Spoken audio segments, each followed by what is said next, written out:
Sam Altman is extremely good at capturing interest. He's trying to just flex muscles and show he's dominant, and everybody else has to chase to keep up with him.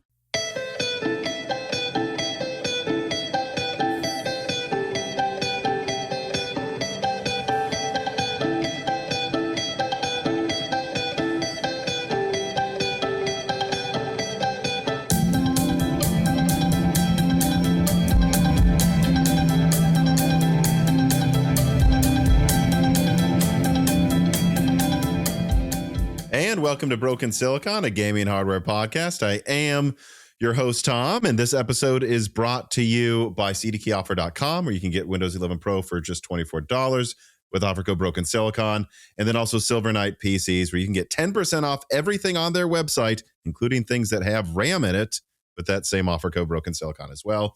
And speaking of RAM, this guest we have today, honestly, I can't think of a better guest. In fact, I was putting together for this moment, I was putting together this big report on RAM shortages a few weeks ago. And one of the contributors to Moore's Law is Dead, really the editor, Carbon Cry, said, have you spoke to Dave Eggleston recently? I mean, this is literally like the person who could probably speak to the cyclical nature of the RAM market and what's going on right now. And it's like, what happened? I reached out to you, you responded, and well, I'm getting a bit ahead of myself, as usual, talking too much. Please introduce yourself, and if we could, because it's been, I think, about 3 years since you've been on, tell everybody your extensive history, because I do think it's worth setting the table for why people should listen to you, possibly more than some person who just puts videos out on YouTube. Oh, no worries. Yeah, thanks so much for having me back. It's always a pleasure. It's always thought-provoking to dive into some of these topics. And memory is certainly an important topic. And as we see shortages right now, in particular interest across the industry and for your listeners. For myself, I've been in the memory business now. It's 40 years. This year is 40 years. Joined AMD working on non-volatile memory, and then eventually joined a tiny little startup, which was called SanDisk at the time, later be called SanDisk. Great to see SanDisk, by the way, back as an independent company again. Then moved on to Micron, and I was with Micron for quite a while, and worked in the actual systems engineering group, which was doing controllers for memory, and then moved on to work on emerging memory, which is, in my case, was both resistive RAM, and then at Global Foundries working on magnetic RAM. And I'm back working on IP licensing around memory these days, but always just kind of kept myself right in the memory business and all aspects of it, and consider myself a watcher of that. So titles, yeah, I've had all kinds of titles, CEOs, presidents, VPs, et cetera, but those things don't matter as much as just being interested in a topic and pursuing a topic. So glad to talk about that today. You're quite humble. I know quite a few people that will you gloss over just saying VP and president, they would go, to some people it does matter quite a lot though. But honestly, not so much to me. And once you've had those titles and interacted with folks at that level, they're just folks. Yes, I can imagine that must be true. It's funny, you mentioned like people are about to show probably a lot more interest in memory right now than they usually would. Mm-hmm. And I have to imagine, like, I've just been thinking, I work on all of these videos about NVIDIA, AMD, the RAM market, and my brother is often the co-host of episodes, also a nerd like me. So I can talk to him about this whenever I want. Probably my best friend too. He comes up all the time on the show, Brock. I can talk to him about this about as much as Dan. Outside of that, though, and the people in the Moore's Law is Dead community online, it's like I can talk to my parents about this loosely. I can talk to my girlfriend loosely, but it's never as in-depth, of course, as the people that are headfirst in this industry like you. But this is, I think, going to catch a lot of people off guard, therefore, right? Maybe kind of like the chip shortages that caused automotive companies to halt production a few years ago, right? That took people off guard. Not you or me, probably, but wouldn't you agree? I think a lot of people are about to have a rude awakening, because when I brought up, I just put out this, like, to my parents, this on the phone, like I put out this report about RAM shortages, and they're like, oh, is that bad? And I'm like, is that I think some companies might just stop making stuff next summer. Yeah, Like, you can really, it's true. It can bring the lines to a halt. It's interesting that you bring up the, kind of the whole automotive industry grinding to a halt and learning that you can't treat chips the way you treat rolled steel. That mhm, it's just not a commodity, and definitely saw that up close and personal at COVID time because all the other, people were buying dishwashers and refrigerators and toys and all kinds of things that took that same silicon. And we have something very similar going on right now in the DRAM business. And kind of big picture, if you zoom out, there's three legs to the DRAM business. There's client, there's mobile, and then there's data center. mhm, And if you roll back the tape a couple decades, all three of those industries were being served by the exact same product, DDR, DRAM. And client was the largest at that point. But what we saw is over time, mobile became important enough that you had to have your own version, which was LPDDR. And LPDDR has deviated enough from kind of generic DDR to where, it's its own product. And one of the things I saw coming a while back was, when does data center get big enough that it's going to split off and kind of do its own thing and need its own device? And that device is HBM. mhm. There's been a lot of different things that have been tried, but what we're seeing now is the distortions. HBM just a handful of years ago, less than 5 years ago, was $1 billion a year business. And in the memory business, that's kind of nothing, not that important. And now it's forecast to pretty soon be $100 billion a year business. Wow. So you've seen a change where the data centers are requiring HBM, and that warps everything, that distorts everything. And I think that's the bottom line of what we have going on, is HBM coming to the forefront and being so important. Now, of course, I dove right in, and DDR, LPDDR, and HBM, and what are those and how are they different? I mean, that may be something that we can dive into, but I think big picture, that's what's causing some of the DDR4 shortages that we're seeing. Or DDR5, yeah. Or DDR5, right? Because what happens is, a company like Micron, we used to talk about it and say, what's Micron in the business of? And Micron has big memory factories, big fabs. Micron makes wafers.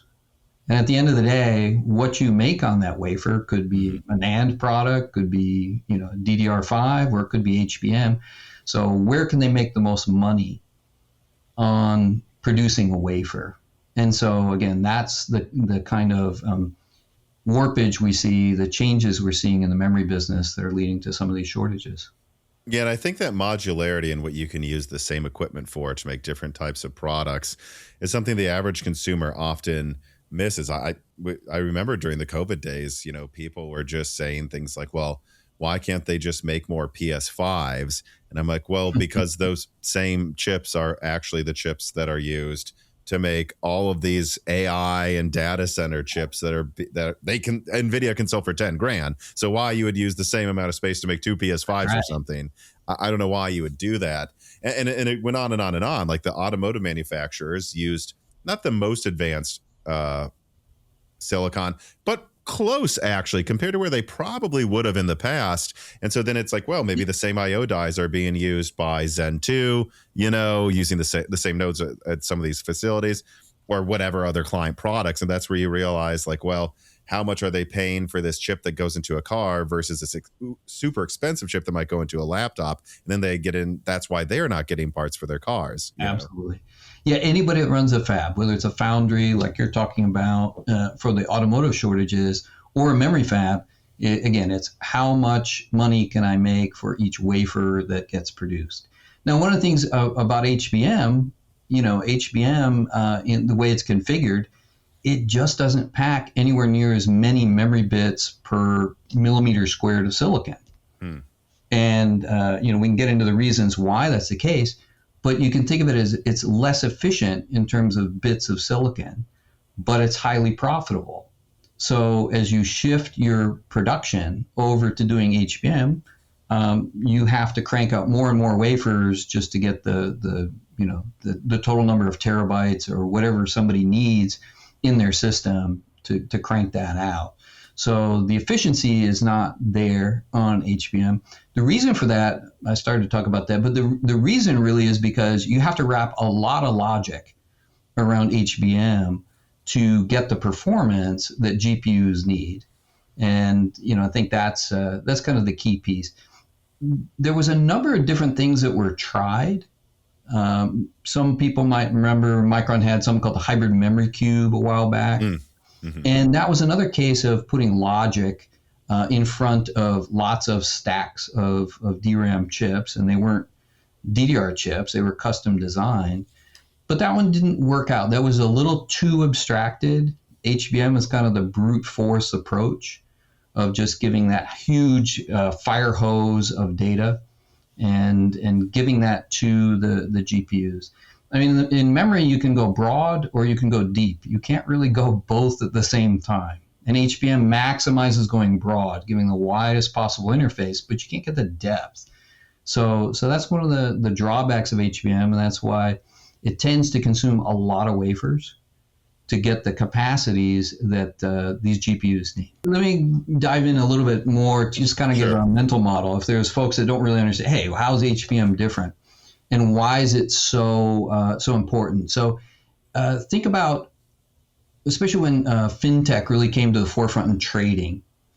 Well, what was one of the things was, well, how close can I locate my servers to the Wall Street servers? Yes.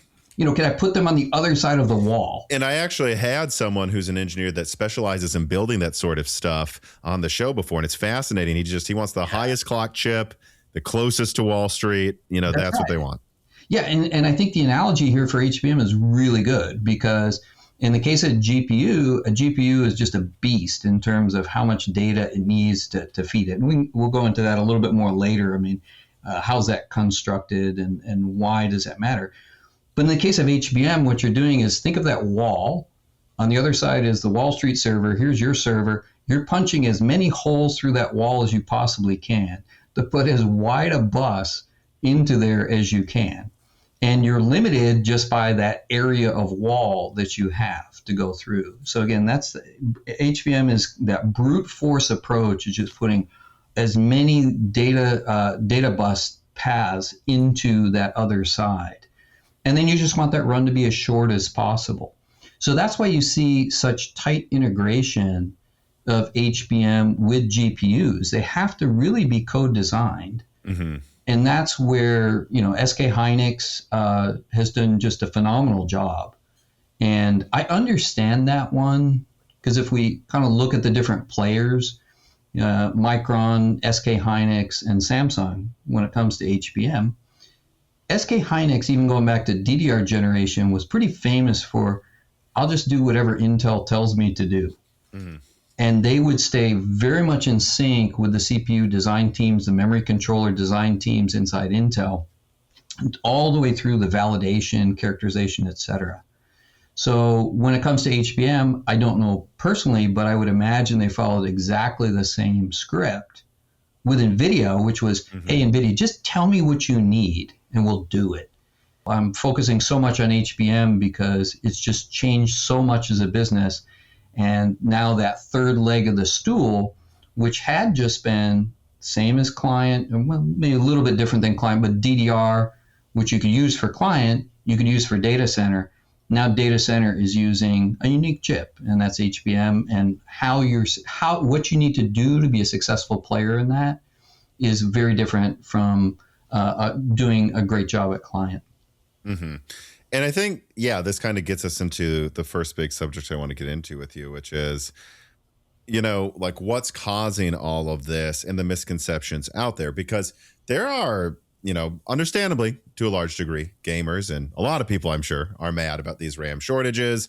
And I've noticed just in the comments in some videos I put out or like on Reddit, like people are just getting mad if you bring up pretty much anything. But I think a lot of this rage is misdirected. It really seems like if we're really breaking it down, like you said they used to do whatever Intel told them. Now who's the new big player? NVIDIA. Yeah. They now do basically whatever NVIDIA tells them. NVIDIA tells them to make HBM. HBM takes up lots of wafers.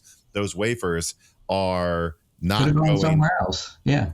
Yeah, Exactly. those wafers are not being used to make the stuff we would put in any of the things you would use to game anymore. Correct.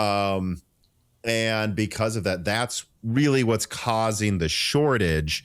And I've done a bunch of reports on like OpenAI and apparently, buying up 40% of the global supply with these surprise deals, hoarding them in warehouses, everyone freaking out, everyone buying up everything they could get. I've even heard reports of a lot of these AI companies are now literally walking into Best Buys and Micro Centers and trying to buy up $10,000 Yeah, you told me worth of about RAM. that. I'm like, what? I had to ask like a dozen people about that before I ran with that too, because I'm like, really? They're really just walking in and buying it. That sounds like desperation. Yeah. Now, what are they buying? DDR4, DDR5? That's a very good question. One of the contributors at Moore's Law said was like, oh, Tom, is it ECC memory? And it was like any RAM kit over 64 gigabytes, suggesting that it's in case they need it in the future, or maybe they have the drivers for the RAM sticks of ECC and they could repackage the modules. Like you say, I think it's just desperation. They're just doing it to be safe. Yeah, the only thing I've seen supply-wise is, and I did some work from years ago when they were getting off the ground, was CXMT in China. And a very fun company to work for, by the way. That was definitely helping them build a plane while flying it. That was good times. Now as a U.S. citizen, can't work on those things anymore. But CXMT has kind of come up. They were years behind, and then most recently they're considered to be about 1 year behind the leaders. But they just stopped production of DDR4 because they were, had a fair amount of supply of DDR4. Now, when I say a fair amount, they were like 8 to 10% of the world supply. But in the DRAM business, commodity business like that, even just a 2%, 1% change in supply can have a lot of ripples. Because it's about the bottleneck, right? Do you have enough or not? If you have 10% less supply than the world needs every month, that can raise prices 50%. Yeah. It becomes a huge problem, as time goes by. So that's the only one I've seen in as far as supply changes, other than this mix change that we spent a lot of time talking about, and kind of the mix going to HBM instead of other things. But also on the other side, supplying in China itself, CXMT, that DDR4, they stopped producing it to climb the ladder, and now they're producing more DDR5 or starting to produce more DDR5. And most of their production, if not all their production, gets consumed inside China. But China itself is 30% of DRAM consumption, both for internal and then also for re-export. So there's a lot that can go on there. And that's another thing that I've seen that's unrelated to the rise of AI, but another shift in going from DDR4 to DDR5. That's a little more, let's say, historically, that's a little more standard. That as we go through these transitions, probably about every 10 years that there's a big transition. And DDR4 to DDR5 certainly was a big transition. Obviously, they're not compatible on the same bus. They're quite different in the bus architecture, et cetera. So you haven't been able to bridge that. And then I saw even in one of the questions, one of the comments was there was this idea that, okay, for the data center, DDR4 to DDR5 will use CXL as an abstraction, which will allow us to supply RAM no matter what configuration was there. That hasn't happened, right? I mean, this idea of having kind of a memory server or memory, in some cases it's called just a bunch of DRAM, which is after just a bunch of disks, or just a bunch of flash JBODs, where you just have a sled full of whatever RAM you can get, and then you abstract it enough. And that, like I said, that just hasn't taken off. And I think that also has meant that people have to lock into exactly the version, the type of memory, the type of DRAM. Because I've seen people proposing lots of interesting Frankenstein solutions. Right. And I mean, I'm sure to a degree, like you could take laptop DDR5, remove the chips, put it on a desktop DDR5 stick. That you can do, but this idea of like forcing DDR4 into a future product, it's unsatisfying, but no, they really need what they need. That's right. I think you well said. And I think that's you're kind of locked into a particular solution, and there's not a lot of mix and match you can do. But let's go back to folks walking into a store and buying up as much RAM as possible. I mean, that's when we shared that. That reminded me of there was a time in the 90s. I'll give an example. We came to work one day and everybody tries to turn on their workstation and nobody's workstation booted up because somebody had come in and broken into the building and stole all the RAM that was in the workstations. Oh my God.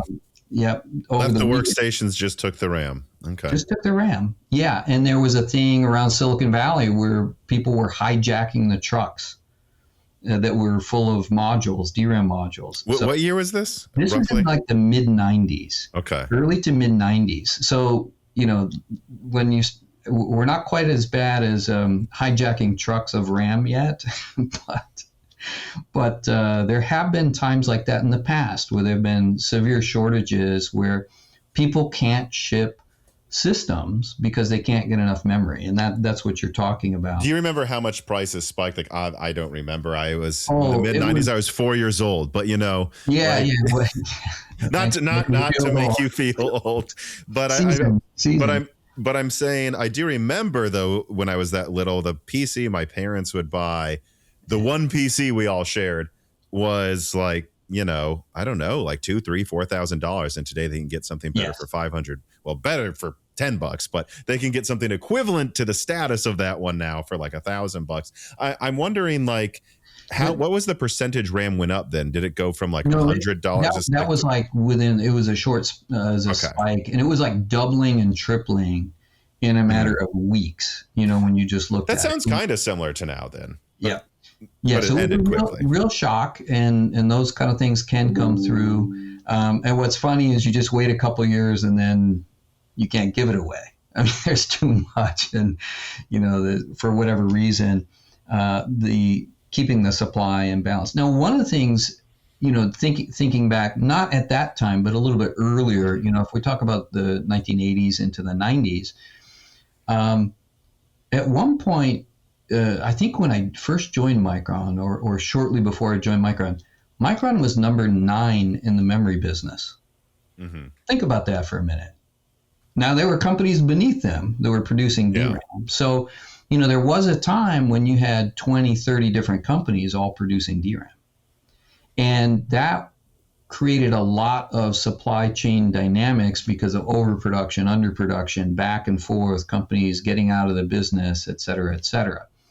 So by really narrowing down to 3 major companies producing DRAM now, we haven't seen for a while, we haven't seen these kind of supply shocks because you just have 3 producers and they know their business extremely well.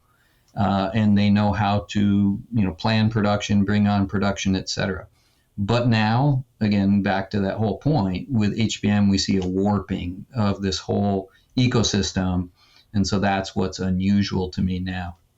So it's not supply chain from, we talked a little bit about maybe CXMT around the margins causing some trouble, but it's really that shift in mix that's giving making a big difference. I did see one of the questions too, should we expect that this affects NAND and SSD pricing? And the answer is yes, it will, because those same fabs, it's not very easy. And the equipment mix is different between DRAM and NAND. And for the most part, these guys now, the fabs are dedicated to either DRAM or NAND. But as these things kind of ripple through the industry, you could start to see NAND capacity coming offline and being converted to DRAM capacity for some period of time. So, yeah, I mean, it is likely that we're going to see some ripple effect on NAND and SSD pricing because of this. Transpose 1195 writes, and it says, I recall reading about the boom and bust nature of the memory market in the glory days of Tom's Hardware and Anantech 20 years ago. What makes the industry so cyclical, and have those forces changed over the years? Also, how do memory producers try to shield themselves from this volatility? Yeah, so again, back in the day, it has changed a lot, and I talked to those points of just number of producers, better control of supply chain, et cetera, that's gone on. So that's kind of dampened it out. There's that old joke about the bear, and I only need to run faster than you. I don't need to run faster than the bear. That joke used to be told around Micron because I remember when I was there and going through a bus cycle, and it's like, well, how many quarters of cash do we have to stay alive? And it was like, well, we got about 3/4 of cash, literally. And then, we don't know what we're going to do. So the market better turn around before then. So sometimes that's the case, that it's these memory producers do have to look at their whole financial situation. These guys are a lot bigger now. Micron itself is a much bigger entity than it was decades ago. Of course, Samsung is part of a very large conglomerate. SK Hynix has such a unique position, like we've talked about, that I don't think it's going to really be the financial pressures that used to be in the past, which is what your reader is talking about a little bit, that there were literal financial pressures. During one of those down cycles about 20 years ago, and it was when NAND and SSDs were starting to have some impact on the hard disk drive business, Seagate came in and said, we're going to buy Micron. And you look at the market caps today, right? I mean, exactly the reverse, right? I mean, Seagate's a much smaller company than Micron these days. So those were the kind of things that went on in the past. Now these companies are just kind of the behemoths, almost too big to fail type of mindset in terms of their stability. All right. So if someone were to ask you, though, like just point blank, what's going on with RAM, what caused this shortage, what would be your answer? Yeah, and I hit it right at the top. It's the shift to HBM and the data center demand for the AI data center demand for HBM. You just have to have it. And then I talked about it a little bit, just the efficiency. The efficiency, gigabits per millimeter squared, is just not the same as you're going to get. And so as you're producing wafers, you're producing less bits of DRAM on HBM than you would on some of these other types. So that's the biggest thing that's changing. And then everything else to me is ripple effects. Like everything else, like a company buying up this company doing that. You're saying macro level. Yeah. It's this explosion of HBM and the AI boom. Yeah. If we really want to blame some, like HBM, the big picture. Going from $1 billion to $100 billion a year business, I mean, that's a big change in the DRAM business. And SK Hynix being well positioned for that and putting a big hurt on Samsung as a result, that's a big shift in leadership as well. So that to me is the biggest trend. Even at, it used to be called Flash Memory Summit, but FMS during this past summer, HBM was all the topic. I mentioned SanDisk a few minutes ago. Great to see them again. Of course, SanDisk got up there and talked about doing, instead of HBM, but doing HBM with Flash. Well, of course, you talk about Frankenstein type. This is the Frankenstein type. So when you see these kind of things, that's the big industry trend that everybody's trying to get onto. Nothing writes in and says, Tom, thanks for your critical and well thought out content recently. I've listened to Moore's Law Z for years, but it was your reporting on Crucial that being killed by Micron that was a rational take rather than spouting rage that made me want to join the Patreon. And I've seen that. They're like, that was a thing that flew under the radar for me. Like, sometimes I'll jump on like the Steam Machine from Valve. It's like, ooh, this could compete with PlayStation and Xbox. It's a new entrance into the console market. I bet people are interested. I was correct on that, thinking that would be a trend that I should definitely cover. But like when Micron ended Crucial, I was like, oh. Like I didn't like Samsung doesn't make their own memory direct to consumers. Neither does Sonic. Interesting story too. I mean, Crucial was so look. It's Kingston's world, right? I mean, they just dominate in this space. And I saw one of the comments saying, what will happen with Micron pulling back on Crucial? Yeah, it just means Kingston gets more space. Kingston actually said they were going to stop buying any Micron DRAM to put in their modules because Micron started Crucial. And it's like, really? I bet they buy more now. I mean, it didn't happen. But it kind of showed that, again, Hynix and Samsung weren't competing with Kingston in their own module business at the end. I think Crucial was a nice way for Micron to just kind of see where the customers are at, explore that consumer space, explore the gamer space. And they made some interesting products over time in that. But in terms of where that lands and importance for Micron, it's just not that important. I mean, they've got bigger things to do. Following Jensen Huang around and what's NVIDIA up to is much more important for Sanjay Mehrotra to be interested in right now. So, I mean, that's the kind of thing that they have to stay on top of, rather than what's going on in the end markets. So I think Crucial was a nice little, let's say, side business for Micron and allowed them that insight, but it never was going to be that impactful for them financially. Right. And because it's not impactful for them financially, it's not really like this giant impact on the market either. Right. I mean, like G-Skill and Mush can buy up modules from Samsung and Micron and SK Hynix. And that's who's mostly making the RAM that you buy to put in your gaming desktop. Like Crucial going away is going to have effectively no effect. It's a channel, right? Crucial was a channel, effectively. Mm-hmm. Right. It was just another channel where you could buy pretty much the same thing, like you're pointing out, that the other guys can provide to you. And the net RAM chips on the market, people can still just buy that from Micron probably in the future. Yes. If that becomes more lucrative. It'll be the same net amount of supply to gamers. Nothing changes. I agree with that. Okay. I think it's important because I don't think people get like, it's RAM is like water. And there's all these that's poured into all of our systems to power it, like a steam machine. If you like steam, look that steam machine, and the water can flow from about a dozen other brands that buy from 3 big companies. It's not the big companies, like how much RAM they make and how much they can supply is what will affect when these shortages end. It's not going to be if one brand does. And I don't know this business very well. The only thing is if they're doing something very unique with the module design itself. Mm-hmm. But if it's in the DRAM chip, like you said. Yeah, and Crucial tended to be very basic RAM for gaming. Like G-Skill or sometimes Kingston would be the ones with the most overclocked RAM or the flashiest stuff, right? Not Crucial. Right.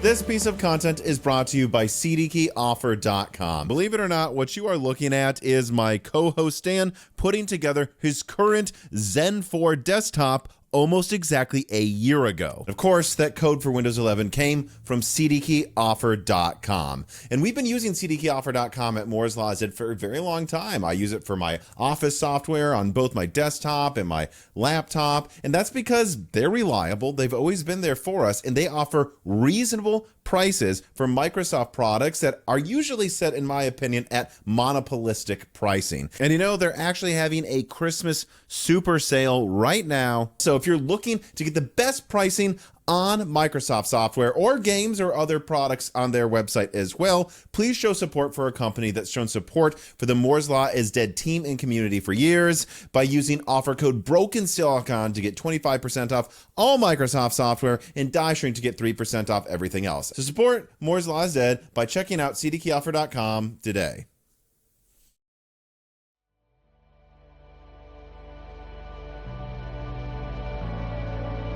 All right, Melodic Warrior writes in and says, when I first heard about the wafer deal OpenAI secured with SK Hynix and Samsung, I was literally trying to pick my jaw up off the floor.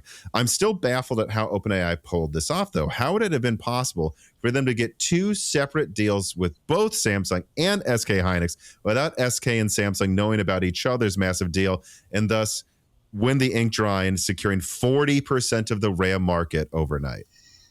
Color me skeptical. OpenAI is very good at announcing deals. And I would expect that there's a lot of outs in those deals. I would not expect them to be locked down. So, I saw another comment which was talking about, DRAM pricing and deals and, 5-year deals, 6-year deals versus 3 to 6 to 9 months. DRAM market can change so quickly that historically nobody wants to be locked into a long-term agreement. You do it when things are tight. You say, I need a long-term agreement. I'm going to go sign it.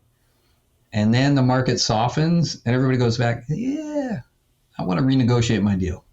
So I'm pretty skeptical of that's really locking things down. Let me give another analogy. Right, was Pat Gelsinger at Intel, rides back in as CEO, announces all these new fabs he's going to be building around the world for Intel Foundry. Yes, former automotive workers in Ohio will now be chip engineers, apparently. Yeah, how many of those will be built? The answer is 0, right? Because it's a heck of a lot easier to do a press release and build a shell and stuff like that. So I'm kind of skeptical on LTAs, long-term agreements on DRAM. Yes, people sign them. Yes, they exist. They rarely work out the way that was initially in the initial document. Let's just put it that way. So now you've like really piqued my interest, actually. You seem to be suggesting or if I may extrapolate what you're saying, it's mostly panic then right now. I mean, yes, they signed these deals for 40% of global supply and yada, yada, yada, all the other stuff. But at the end of the day, were these companies... Yeah, when you look in the rearview mirror, a couple of years from now, it's going to be like, yeah, that isn't really what happened. Maybe we all shouldn't have panicked this much. And if Samsung and SK Hynix want to sell to other people, they will find a way to do it without... The second OpenAI isn't the most lucrative person to sell to. I'm going to go off on a bit of a tangent here, but you brought up the automotive industry finding out all of a sudden they couldn't buy chips to ship cars. Mm-hmm. And damn, I can't ship a $50,000, $60,000 car because I can't get a $2 part.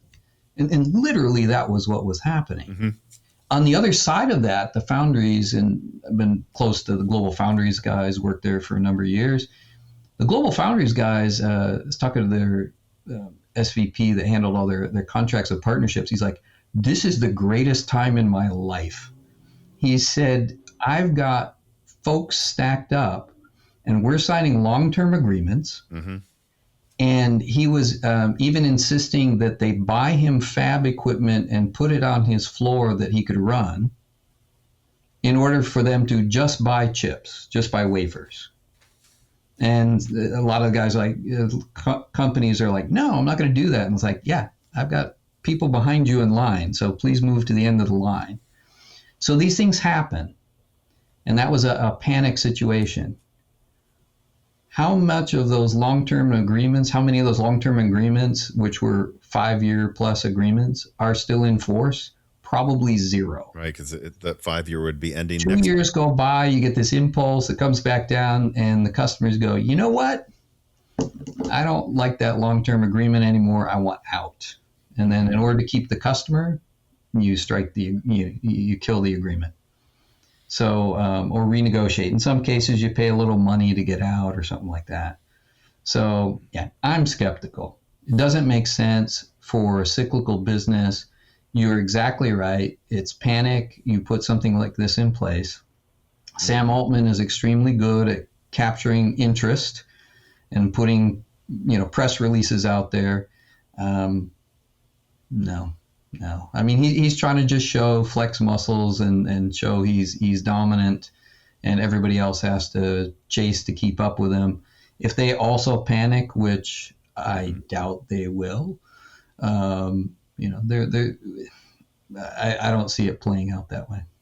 So, yeah, and here's another thing that's weird about the deal that, at least as far as I'm aware, and granted, I'm very far from an expert on this, but they didn't buy finished sticks or HBM from Samsung or SK Hynix. They bought the wafers, and I guess they're hoarding them somewhere before they decided to use them. You can do that. Yeah, I saw that a little bit, and you can do that. You can park it in what's called wafer bank. Mm-hmm. Die bank, wafer bank. These are big like nitrogen purge chambers that kind of hold the wafers, so they seems like an expensive way to hoard things. It's not too bad. I mean, all companies have this capability. It's just for OpenAI to set up a bunch of nitrogen chambers. I mean, they probably spend more on electricity in a day than it would cost to set those things up. So I don't think that's that big a deal. That makes sense too, in that you don't always know the module configuration you're going to need. Right. And so that makes sense to kind of hold it at that point. Like which one of their products, which types of their servers they'll build out, they can save it, get a finishing company to finish it into it. That's right. Yeah. Okay. You can get the module company to build what you need. I think what's also interesting is you can resell. There is a buy and resell that can occur. And I saw one of the questions in here. I don't remember which. Yeah, I was looking for it too. It's like basically, I think what it comes down to is when, and I have two ways I would go with this, right? Mhm. Number one, if this AI bubble pops, if people realize they bought up too much RAM, I mean, obviously, then they will just sell off the RAM they've hoarded to. That's number one. Number two, do you think there's, I'm just throwing this idea out there, do you think there's any chance some of this as well is like OpenAI going, we have the HBM that NVIDIA needs to finish their AI chips. So now when NVIDIA has so much capacity, part of a deal could be, well, we can give you the RAM you need. Well, you're short on it right now if you give us that capacity for our servers. Because you have to admit, like, just no, like that's kind of like a common sense bargaining chip they now have with NVIDIA and AMD. You have to assume here that Micron, Samsung, and SK Hynix would be willing to let OpenAI kind of step into their role and take their leverage away. Mm-hmm. And that would surprise me, because that's effectively what you're saying, is that the DRAM companies have now handed their negotiating leverage over Jensen Huang to OpenAI. And I mean, definitely not long term, right? But I mean, short term, isn't that just true if they're not using it yet? I suppose that's possible, but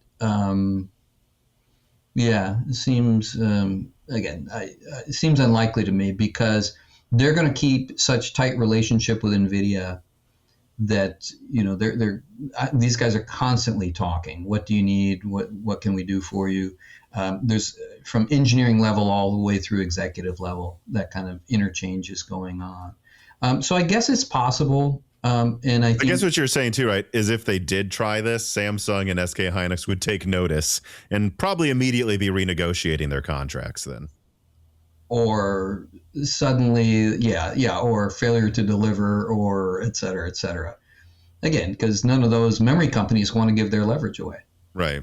They want to retain it, and they're not just going to let some other third party kind of soak that up.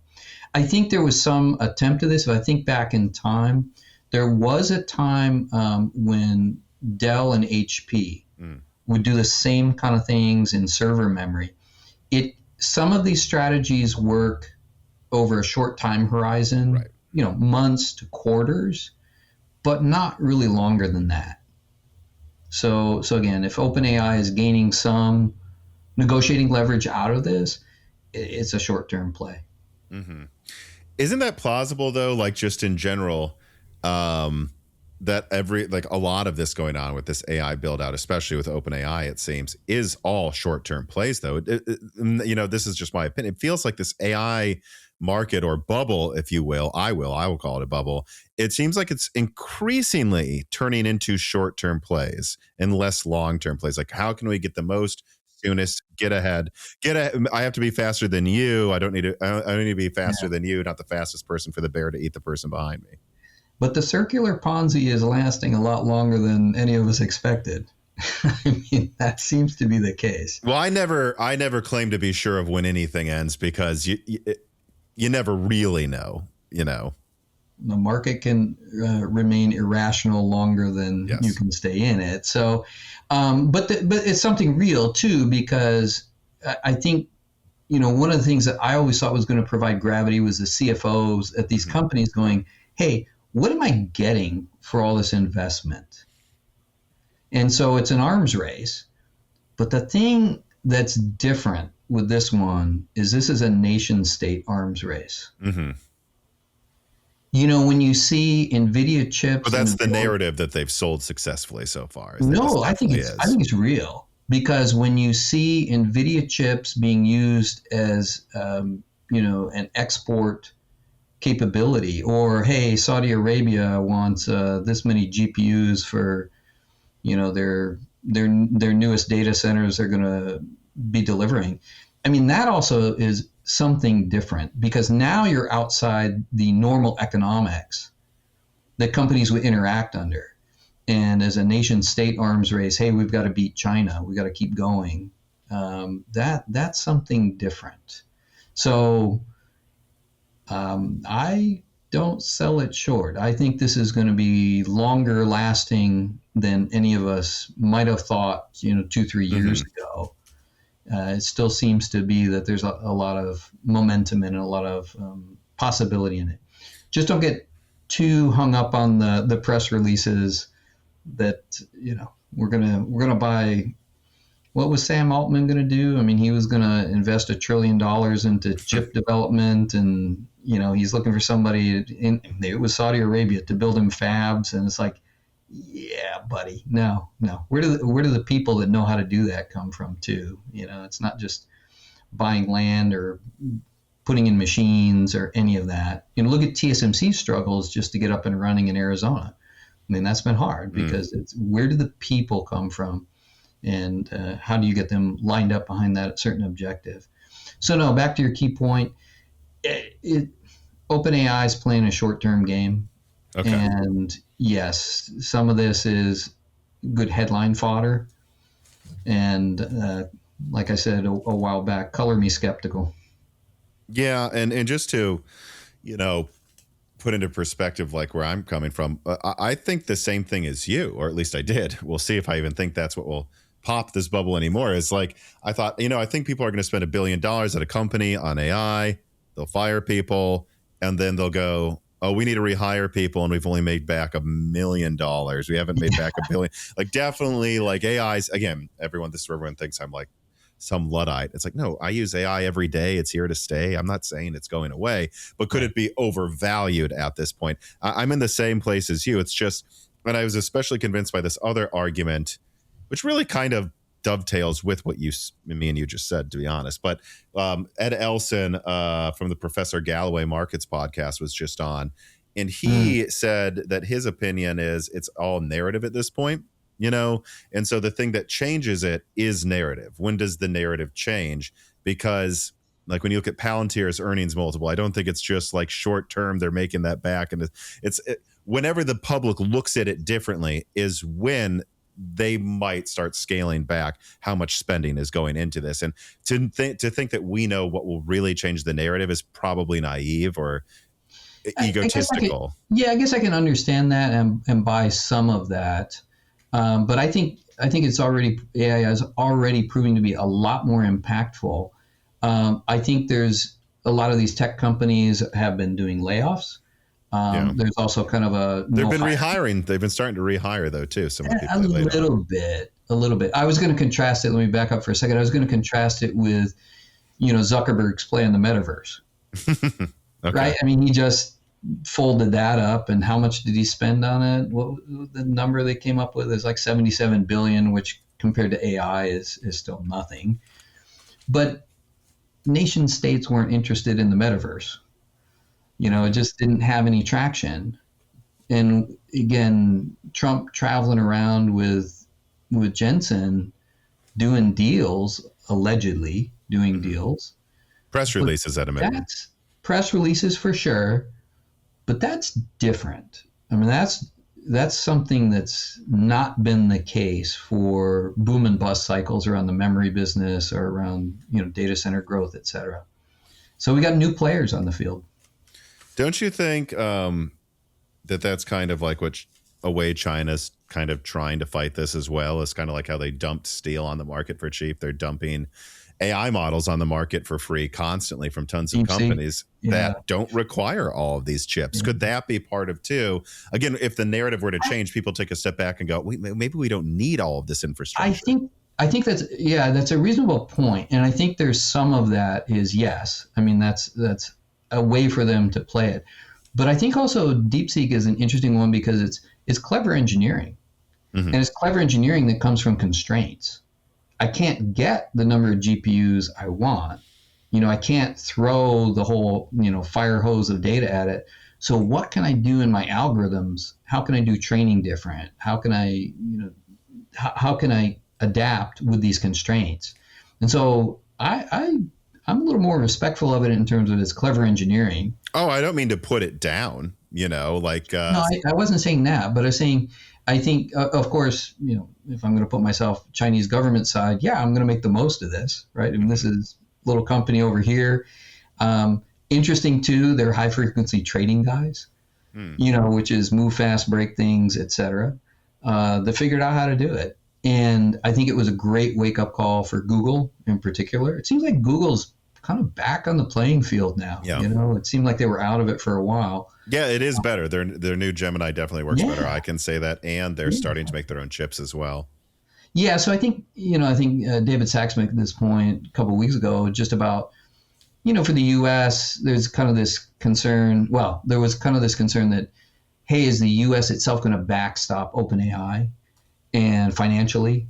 Because Sam Altman's out there shaking the can again for donations. David Sachs is like, hey, we have access in this country to multiple frontier models. I don't think that's really going to be the thing that causes us to fall short.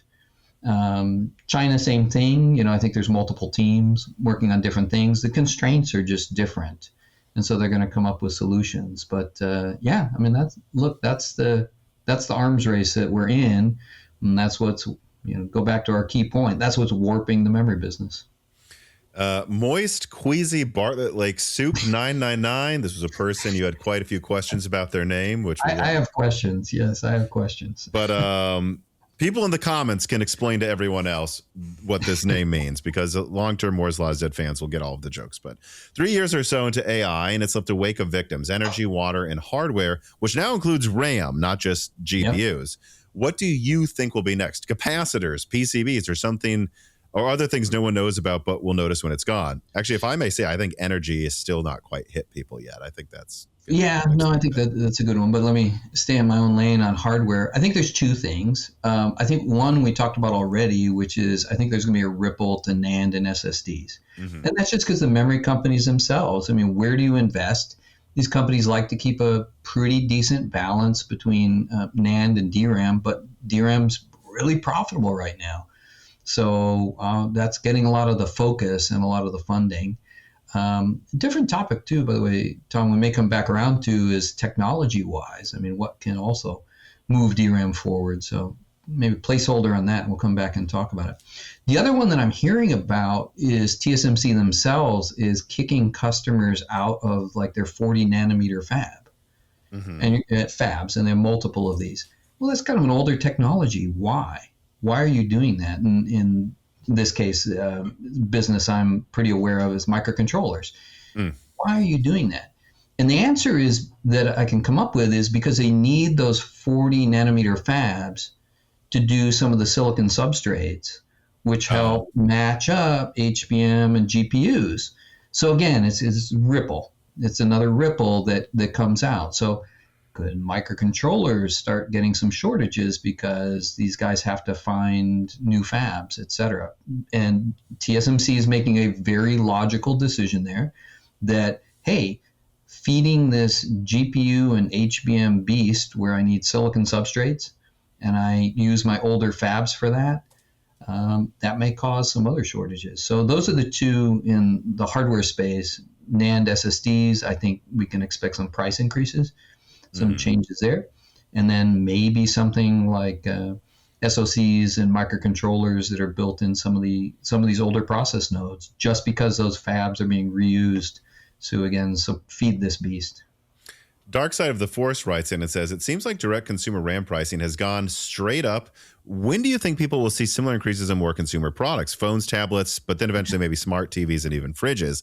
What do you think is the extent of the effect of it? Would we see complete supply disruption, so no products, or somehow will manufacturers find a way to keep things going just at a higher price? And because what you just talked about, 40 nanometer, I'm thinking of like budget smart speakers or smart fridges and stuff. Right. What I've said is I'd be more afraid that they just don't have a stockpile and they run out of capacity, like what the automotive industry had during COVID. But I wonder what you think. Like, what's the next thing? I think that automotive one, we've touched on it a couple of times. I think that was a real shock. And I think the automotive guys were particularly bad at planning, at planning their supply chains. They literally treated chips like rolled steel, that they can just get it anywhere and you can't. You've got one supplier. Made to order. We don't need to hold any supply of it. So if we think about white good manufacturers, making a washing machine, et cetera, these guys have multiple supplies. They're better at managing their supply chain. They're thin margin businesses. They have to do it.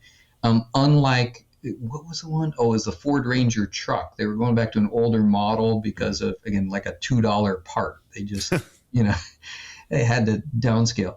If I'm buying a washing machine and somebody can't get the certain 8-bit microcontroller they're used to getting, well, they're going to figure out how to buy a 16-bit or, or some off-brand. They'll just redesign it and just come up with something different. So those guys will be pretty flexible. But back to the core question, price increases after Christmas, right? I mean, people are doing Christmas shopping, et cetera. I keep telling people, get the PS5 now. Get it now. Get these things now. Yeah, I think it's 1 to 2 quarters, and then that's when things start to ripple through and affect the overall prices. I mean, it's been tariffs have been interesting in not changing some of the pricing where it might have. But though that takes time. It's coming. Mm-hmm. Yeah, I think that's the right way to look at it. Well, so Carbon Cry writes in and says, what are the usual lead times for DRAM contracts? I think it's around 3 to 9 months. The OpenAI deal has a 5-year lead time. Did the purchasing time, I didn't realize, the purchasing time horizons expand significantly, or are they always around 3 to 6 years? And I also want to follow up on his question by adding, I've had some contacts of mine in retail say that usually, they'll get like a 3-month to 6-month or something lead time for if they need to buy a bunch of RAM to make PCs for gamers. And recently they're being told 13 months or 24 months. Like, how real do you think that is another question I have. And what did you see in previous shortages, like the jump in lead times? Yeah, you will see a push out. And again, I think just like the pricing, you'll see a doubling to tripling is pretty typical. So, talking about kind of when things are normal, 3 to 6 months, sounds, that's about right. Yes, things can push out. The 13 to 24 months sounds like, what we used to, the old 52-week lead time when you didn't want somebody's business. You would just, you'd quote them and you'd say, 52-week lead time. And that was kind of the way of giving them the finger without turning down their business. So, but some of that could be real. That could just be, hey, I don't have visibility. 13 months or 24 months. I don't have visibility. I don't want to lose you as a customer. I want to keep things going. So, let's do something with the lead time. And then like we talked about, several minutes ago, we can come back and renegotiate later. We can adjust later when both of us have better visibility. The thing that has caused a lot of disruption in the memory business in the past is double and triple ordering. Right. Which I think is happening right now with some people. Yeah, it is. And you don't want customers doing that because you just, even as the supplier, you just completely lose visibility. And that's when you stop believing what you're hearing in the field and you just go on models that you've developed internally. And you just, there's no other way to put it because you can't trust the data coming in from the field and knowing that folks are placing orders here, there, and the other place, and they're going to cancel later. And that's going to lead to a crash. Because, I mentioned it quite a while back, but 1% to 2% change in the supplier demand has big impacts. Yeah, so a lot of people have asked me, like, again, usually very gamer focused here, like they'll say, what about the Steam machine that launches early next year? And I'll go, yeah, it might be affected. Pretty bad timing actually on that one. But who knows? I would assume they would have stockpiled some RAM for the initial manufacturing months ago. So we just don't know the extent to which it's affected. But yes, I think it will be affected. But then they'll bring up like the PlayStation 6, the next gen Xbox. Mm-hmm. There's a few other things as well. And it's like, my understanding of like the documents I've seen behind the scenes, the PS6 is supposed to be manufactured mid 2027. Mm-hmm. And based on that, I don't think we really know if it will be affected yet. I would suppose it probably won't. But then there's also like the RTX 50 Super Series from NVIDIA, which was supposed to come out last year, then early next year. Now, apparently, they're telling their partners Q3 of 2026. I think Q3 of 26 is just a placeholder, don't you? Don't you think all of this is just placeholders? Yes. Nobody knows. And I think that was one of, if you even look into Carbon Cry was talking about the fabs. Yeah, let me ask that now then. Carbon Cry writes in with a rather extensive question. And he says, in 2026, SK Hynix put 2 new fabs into full production. One is in bring up right now. Micron opens a fab in 2027. SK Hynix does as well. It's first in their fab supercluster project. Then in 28, Micron will open another fab. Samsung will open another fab after a rebuild, and SK Hynix probably another fab in their supercluster. Then in 29, Micron opens their new New York fab, first module, but in capacity, full fab. SK Etch, probably another one in their supercluster then. 2030, Micron opens a second module in New York. The total expansion is like 8 to 10 new fabs over the next 5 years, like 2 a year at a minimum. And these are mega fabs too. These are not small little deals. These are big fabs. And he says, recent articles like PC Gamer's Memory Crisis and Sky High RAM could run past 28, and SK Hynix and Samsung are now minimizing the risk of oversupply. He says this is one example. There's many others. Many people are being whipped into a frenzy over the evil DRAM variants refusing to expand. Isn't the industry not already expanding at a breakneck pace? Is there even enough tool production to sustain this rapid build out? Yeah, it's very, very thoughtful. So if all those fabs were to come into being and open, and we used the example earlier of Intel announcing a lot of fabs, but none of those ever came online.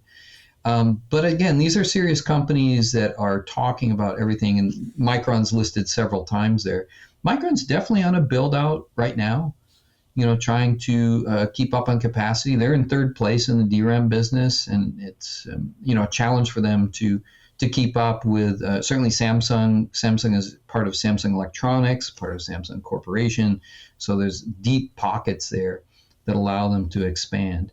So, bottom line is, yes, there are a lot of fabs that are on the drawing books, and these are mega fabs that can move a lot of silicon.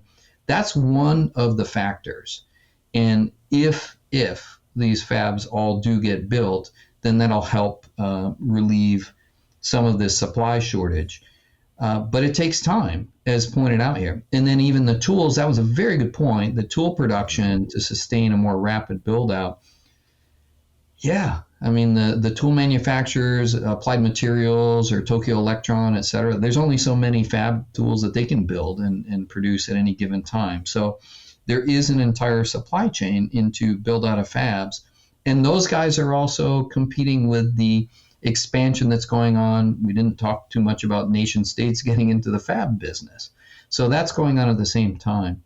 So whipping people into frenzy over evil DRAM barons, yeah, I think there's there's a good headline there. Let's just put it that way.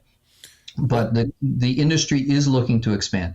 The thing we haven't talked about is, but how much more DRAM gigabit per millimeter squared can you produce year over year? Mm-hmm. Now, historically, that was 30% more every year. That was like clockwork. This has nothing to do with pricing, but you can think of it as cost down, or again, gigabit per millimeter squared. What can you put in a certain area? And it was just 30%, 30%, 30%. It was just a beautiful trend. That started to bottom out about 10 to 15 years ago. And probably it got as poor as about 10% a year of thinking of like cost reduction. Let's call it cost reduction per year. And it just kind of bottomed out. I think they've gotten back on a better trend. Some of that was better embracing of EUV equipment and getting down into some pretty advanced nodes. But I think that's still another challenge for the DRAM business is how to get that curve. Can they ever get back to 30% per year as a trend? I don't think so. But if they can get back towards 20% or something in that range, that starts to be pretty effective. The one thing, this is the placeholder I told you to set, the one thing I do see, DRAM has not, unlike NAND, adopted the trick of going 3D. Mm-hmm.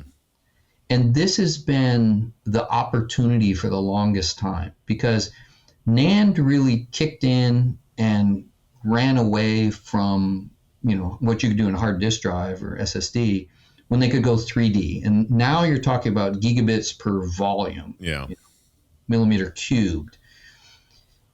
DRAM is still area. It's just two-dimensional. Now, we talk about stacking chips, but that doesn't change the economics at all. You're just stacking. What we're talking about is how can I pack DRAM bits into the third dimension? IEDM is coming up this week in San Francisco, and 3D DRAM continues to be a good topic. I think that that's something that within a handful of years here, somewhere towards the end of this decade, we're going to start to see 3D DRAM kick in. That's what gets the DRAM guys back close to, maybe that 20% or 30, maybe 30% per year, is unlocking that third dimension and going for volume. How many bits can they pack in?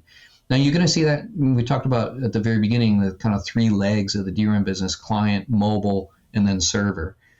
You're going to see that in client first, because that's the kind of business where you could go a little bit slower speed and get away with it. You could have some poor bit error rates and get away with it and kind of surround it with logic, etc. So you're not as stressed as you are on the power consumption that you are in mobile or the performance that you are in data center. So I think that that's, in addition to the fab build out, it's keep an eye on DRAM technology and can 3D DRAM come into being. All the companies are working on it, no question about that. And I've seen they get a little more serious. They're using some new materials to try and get it going. And it's a hard challenge because the transistor right now is built down into the base silicon, and it's really hard to build good transistors up in space, or good capacitors for that matter up in space. So that's the technical change that needs to take place, I think, to really bust through beyond just fab expansion, is also technology scaling and getting into 3D DRAM. Mm-hmm. And I mean, and I hope I didn't misunderstand what you were talking about here, but like that would also allow for massively higher bandwidth too, is right in like RAM. No, not necessarily. It could be something because you might it might go the other way. You might sacrifice bandwidth because now, let's say I have, I have a DRAM bit in a cube instead of area. And then to get there, I have to take multiple paths to activate that cell and read out the data. I see. So again, you'd probably sacrifice performance and you'd sacrifice bit error rate in order to just get volume. Think of it like the early days of NAND SSDs too, where you might jump to the next node. NAND is a pretty crappy memory overall. Its bit error rate's pretty bad, but you correct it with logic on the outside. So you might do something similar on a 3D DRAM. Yeah, so like how SATA SSDs got cheaper by just cramming in more bits. You're wondering if like we could do that with what we would put into RAM sticks, and it might not be as fast or efficient, but a lot cheaper machinery, right, could maybe make it. So it goes back to something I said earlier. It's breadth and depth. Yeah. And so, you have a certain bandwidth, but now I want more depth. Well, I'll sacrifice the breadth. I'll sacrifice the bandwidth in order to get more depth and get more, how do we get out of 24 gigabits or 32 gigabits being the highest capacity DRAM chip you can get? We got to get much, much higher. You think about NAND devices today. I mean, hundreds of gigabits to terabits on a single chip. Right. How can DRAM kind of get on that curve? It's got to adopt 3D. That's interesting too, because I think what you would see, for example, I put out leaks recently about Zen 7, just hypothetically. This is going to bring 32 cores to the standard desktop. They might even, apparently they're aiming for 7 gigahertz. I mean, get ready for some really powerful CPUs. That would probably need the fastest, best memory. But all the way at the bottom of the lineup, you're saying where you don't need as much bandwidth, you could probably have a lot of cheaper laptops using this cheaper memory. That's right. That's exactly right. And that's the first place you'd see it. And then as it migrates through, again, that's now you're starting in your fab, you're starting to generate, use the analogy of Micron makes wafers. And if each wafer is yielding that much more DRAM bits, because now I'm using the full volume, well, I've got more wafers left over to do the high performance stuff, et cetera. This piece of content is brought to you by Silver Knight PCs, a disabled veteran-owned and operated pre-built PC and parts company headquartered in North Carolina that ships to FPOs and APOs. Now, why would you choose Silver Knight PCs? Well, let me tell you. First of all, they have some of the fairest pricing that I've ever seen, and I know they're trustworthy too because they're literally friends of the channel. In fact, you can check out an interview with the owner, Ted, on Broken Silicon 113. So I stand by them. But it's not just about, me liking them or them having fair pricing. they have great quality as well. They offer 3-year system warranties on parts and labor with paid shipping both ways in the continental United States. And they also have per component warranties in the event you change maybe a part in your system, but then another leftover part breaks. They will honor that as well. And, you know, most of their parts are the higher quality offerings as well. Like they don't cheap out on PSUs or cooling. They use the best stuff out there. Most of their power supplies, in fact, have 5 to 10-year warranties. Oh, and by the way, that 3-year warranty I mentioned, it's transferable without any paperwork involved. As long as someone has the order number, they can just send it to Silver Knight PCs if they're a new owner, and they'll say, yep, this PC was sold this amount of time ago with these parts. We will honor your warranty. That means you can gift this to someone, sell it in a couple years, and tell the person you're selling it to, hey, this still has a year warranty left on all of its parts. And they also have a trade-in program as well if you want to upgrade sooner rather than later, maybe send in a graphics card and get a better one back. They also do that. And finally, they are doing a phenomenal tiered pre-built promotion right now where you can decide between a $1,000, $1,500, or $2,000 build. And all of those come with the high quality components and amazing warranties I've talked about. And also, you can get 10% off them right now with offer code BROKENSILICON. And you know what? They also assured me they did plan ahead and they did stockpile DRAM months ago because they saw this coming. They are one of the companies that planned ahead a bit, but I suspect these things will still sell out very quickly with how good the deals are. So please support Moore's Law is Dead by checking out Silver Knight PCs through the link in the description below. And if you do, make sure you use offer code BROKENSILICON to get 10% off everything on their website.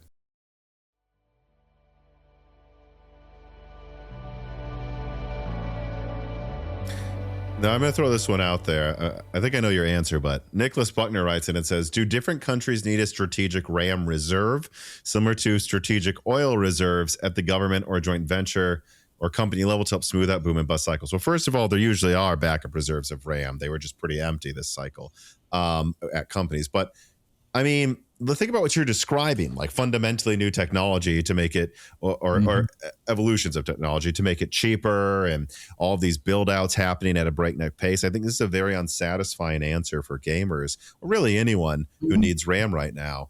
But the answer is actually, there is more RAM coming. They are building out as quickly as possible. There will be new tech that makes it easier. And it is, again, an unsatisfying answer, but short-term people are actually kind of doing everything they can. Yes. And there's just going to be a shortage next year. Yeah, and the evil DRAM barons, as we've termed them, they're rational economic actors.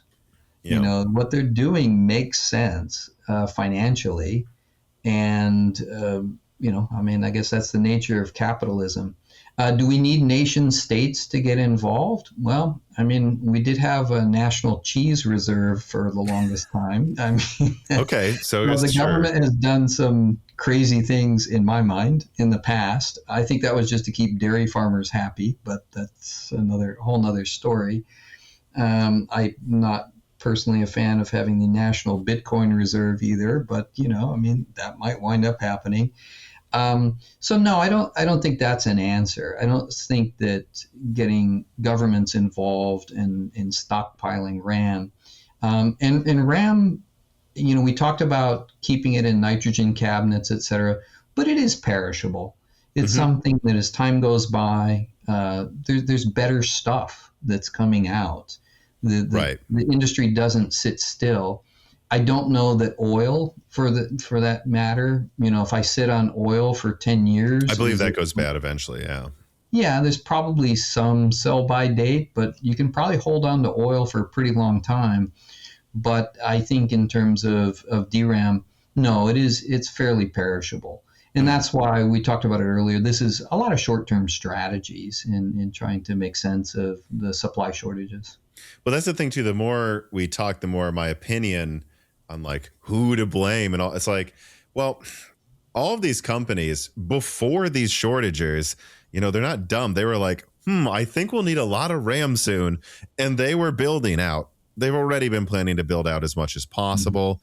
And so really, if you want to get mad at someone, it is the companies, I would say, acting the most irrational or short term, enforcing people to panic. Like, that's really what it is. If you want to be mad at somebody right now, it's not the companies that are hey, and not to say they've always been angels on every year, but it's, Oh no. I want to be clear too. We're not saying that. It's just, I don't think what's going on right now is like price fixing or hoarding the RAM at Samsung. Right now, they want to make as much RAM as possible. DRAM executives, what was it, early 2000s? DRAM executives went to jail for collusion. I think it was Dell that brought the U.S. government into it. And, we're talking about SVPs, et cetera, that literally were locked up because it was alleged, and I don't know if it was sufficiently proven, but they colluded on pricing. So they're not doing that now. That was a lesson learned decades ago, and the guys who are running these companies know that history. So look, Samsung and Micron and SK Hynix there's no way they're running the risk of getting together in a room and saying, let's all raise prices together. Now, are they sitting back watching each other on a daily, hourly basis to see what's going on with pricing? Absolutely. Are they going to take advantage of it? That's capitalism. Yes, they will. Surge pricing, right? I mean, you can rail about it, but they're rational economic actors, and this is something that they can go off and do. Yeah, and just to bring it back to something I brought up before, like future products, when people ask me how long will this shortage last, because again, they're worried about the next gen of NVIDIA, they're worried about the PlayStation 6. My answer is, NVIDIA seems to be like a pretty smart company with pretty smart people working there. And if their placeholder is Q3 2026 for their series that was supposed to come out, honestly, Q4 of this year, my guess is that that's when they think it will be over soonest. Like, they're not sure it'll be over, but that's the soonest. That feels right to me. I mean, that honestly, by the time memory shortage is the narrative and reaches the zeitgeist, you're probably, again, peak fear. But right now, yeah. And I think the unwind is going to start to occur, is largely underway. And so you think it's unlikely things are this bad mid-27? Correct, I do. Okay. That a lot of people want to hear that, by the way. I mean, obviously we don't have a crystal ball, but yes. Yeah, it would surprise me because, again, there's multiple factors in play here. Something is going to change. It's hard to predict what, but yes, if we're at the evil DRAM baron narrative, then we're quarters away from a pretty good unwind. So Colt Marshmallow writes, and it says, just a quick one from me. Obviously, for consumer, the DRAM news is pretty devastating. But what does certain other industries think about this? Like automotive or military. I can't imagine, Ukraine is happy, or Japan and Germany are happy if they have cars with all this tech in them now that they can't make. You seem to think a lot of that won't be as much of an issue, but I might have a defense engineer on soon to talk about this, because it sounds like he does think there could be some issues here. Like, do you think, though, to a degree, the amount of short-term surge buy-up that's happened, is this a national defense issue? Like security issue to a degree, possibly? So, let's be honest, there's a lot of stuff blowing up around the world. And when it blows up, you got to replace it. There's a buildup in European defense capability that's been, it's been a good trade over the last year. That also is going on. So there will be shortages, but not to the same degree. Now, I mentioned the specific example of a company like TSMC taking older fabs and redeploying them in order to feed the AI beast. That will have an impact. Now, I do see new fabs being proposed that are being built, that'll come online, that are, you'd think of an equivalent to older logic fabs. So there are adjustments. So there is supply chain scrambling that's going on.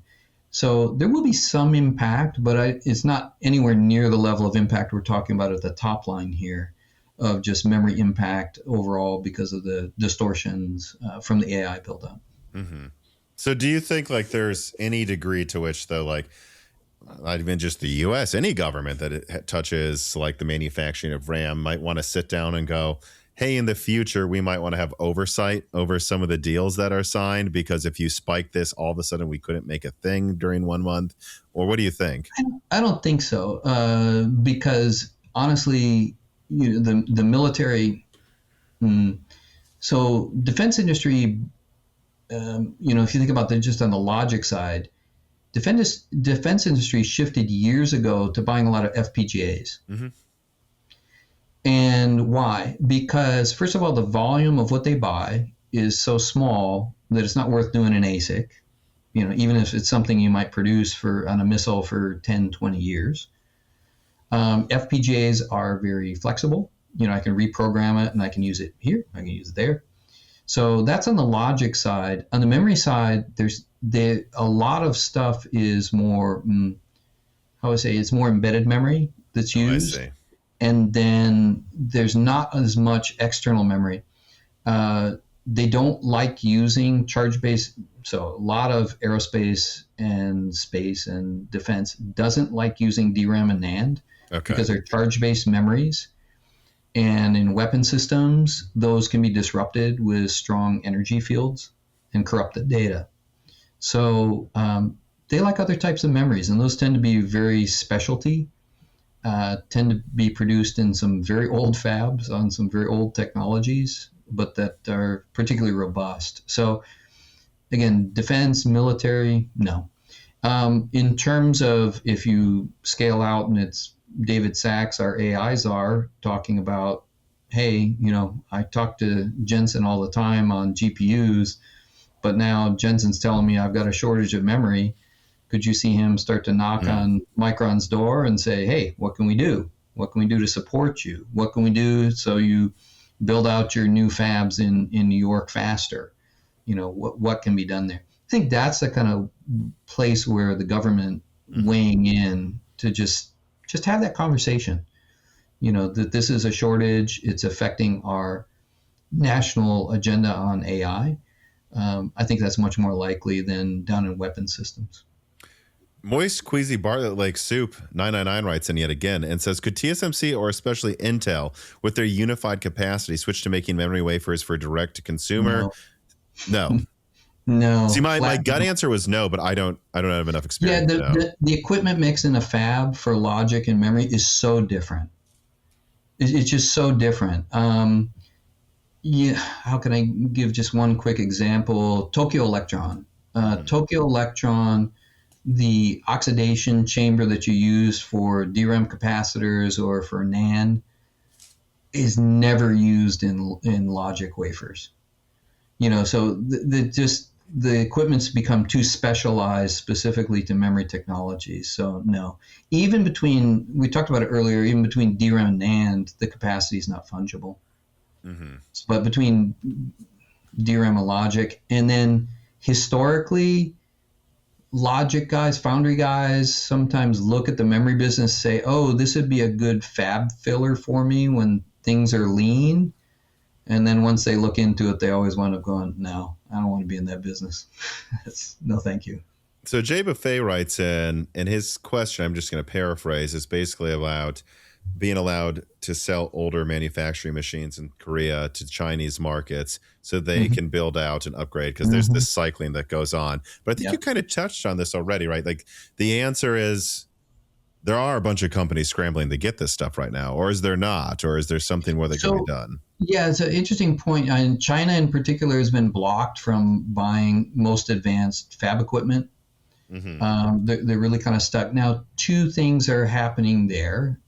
And obviously that U.S. companies can't sell into China, but there's kind of been that gray market of used equipment, older equipment, repurposed equipment, retooled spares, technicians, kind of all that. That has been important for, some of the China build out. But again, that's really hard to do advanced nodes. I use CXMT as an example. I mean, CXMT, is trying to break past the 18 nanometer barrier on DRAM. Because that's where the U.S. government held them up for a number of years. Now, they had R&D going on long before that, which was much smaller than that, much farther advanced. But to get down to 10 nanometer, 8 nanometer, or something like that, they're going to need fully advanced equipment. So I don't know how those guys solve that particular problem. However, where there's that need, and look, Chinese engineers they can deploy an army of young engineers, and they'll reverse engineer some equipment somewhere and figure out how to make it themselves. So I think the biggest thing in blocking the Chinese companies from buying state-of-the-art fab equipment was in 5 to 10 years, there's going to be a Chinese supply of fab equipment that's going to be almost as good, if not as good, as whatever you can buy in the world. Maybe one example where it's not the case would be EUV equipment. That seems to be just too specialized. Planet 9 writes in and says, hi, increasing DRAM manufacturing capacity is going to take a lot of time and money, but once that capacity is transitioned and then the market cools off, what do you think will have changed in the landscape of products available and their relative prices? So I think he is talking like, we think shortages next year, things start to recover 27. Yeah. What does 2028 look like in your opinion? Yeah, that's a good question. I really don't have a good feeling on that, other than I think I do think this AI trend lasts a lot longer than we might imagine. So I think that train is going to continue to run. The question is going to be, though, again, 3 legs of the DRAM business. If we de-emphasize the data center business for some reason, does client or does mobile pick up the slack? Now, mobile's been kind of dead for a while. I mean, just not a lot going on there. We don't see mobile phones taking more, the RAM capacity in mobile phones has been pretty poor. But one thing I can think of is we're not yet doing a lot of inference in the phone itself. And the question is going to be, if we start doing a lot more AI inference in the mobile phone, it's going to need a lot more RAM. And so that's a place that is likely to shift to. I don't know the gaming business well at all, but same sort of thing. If the AI features, AI inference, we want it local in the machine, then you're going to need a lot more memory. And so I think as we push from data center back towards edge, whether that's mobile or consumer, then that could pick up the slack, and that could now tip the balance away from HBM back to DDR or LPDDR or whatever their successor. Like a flip in the cycle where HBM's going to the things building the stuff, and then it flips back to DRAM when consumers needed the devices to run it. That's right. I mean, it doesn't change. Whether you're doing training or inference, you're doing a ton of matrix math. And to do a ton of matrix math, you need a lot of DRAM. And right now, today, we're doing all that training, and most of the inference is being done in the data center. It's not being done in your device. And so suddenly, when that Apple finally figures out how to do inference in the device and gets on board with that, then suddenly you're going to be using a lot more LPDDR, maybe. Will it be HBM in the phone itself? I don't know. But I think that's what we're going to see is we're going to the data center is not going to be the hotspot anymore, but it's going to move back either to client or to mobile. Yeah, because to give an example, I put out some leaks on like what the specs of the PlayStation 6 and apparently a handheld version, which is interesting, of the PlayStation 6 will look like. To put things in perspective, right now the PlayStation 5 and the Xbox have 16 gigabytes of RAM. The previous gen, they had 8 gigabytes. But I've seen documents where it shows the PlayStation 6 handheld, was it codenamed Canis, it says, like, literally it said up to 48 gigabytes of RAM. And there was a lot of emphasis on AI. So that tells you they're not looking to double RAM gen to gen. They're probably looking to go to, it said up to, so maybe at least 24, 36 gigs of RAM. And I think that, yeah, Sony's trying to time that right. You'd think these companies are going to realize that if a PlayStation has more RAM than what our laptops have now, that this is going to be the next big rush probably, right? Correct. And that's what we're talking about, is that hotspot moves back to one of these other markets, again, likely driven by AI inference, local in the machine. Let me see here. Magnetic Manual writes in and says, hardware shortages seem more frequent and severe than in past decades. There always seems to be some shortage every couple of years. Does the do-it-yourself market stand a chance in the long term, or will all the expensive factory capacity be reserved for only huge customers like Dell? Well, but Dell buys a lot of the same parts. I don't know. It kind of sounds like you're saying it's just going to be cyclical, but it will swing back towards the consumer. It's going to swing. It's a pendulum. The higher the high, the lower the low. It's going to swing back.